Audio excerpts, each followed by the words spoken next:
Hello everyone, greetings from Zoe Life TV. Thanks for following us, for liking and for sharing our videos.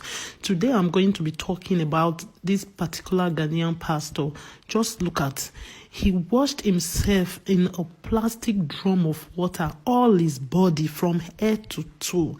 After finish washing himself in this drum of water, while still standing in the water, he started giving this same water to his church members, one after the other, to start drinking from it. My people, I don't know. Is this biblical? Is this part of Christianity? Must Christians practice this? What is going on? What is wrong with African Christians? What is all this? Why are we so brainwashed to the extent we can't even differentiate from something that is wrong nor right?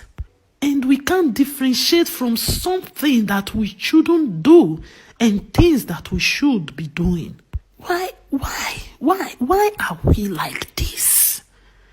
Africans, what is going on? Where are our brains? Where do we place our senses?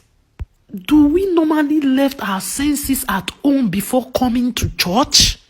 How can a normal human being drink from the water in which his own fellow being uses in washing his full body, 100% of his body, which with his right senses drinking from this same water?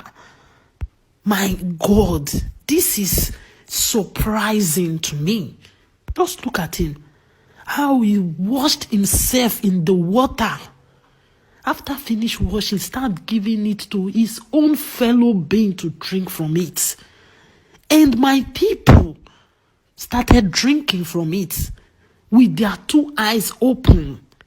My God, my people, Christianity have turned into something else in Africa. I don't really like talking about pastors, but for me, seeing some certain things some of them are doing, honestly, it pisses me off.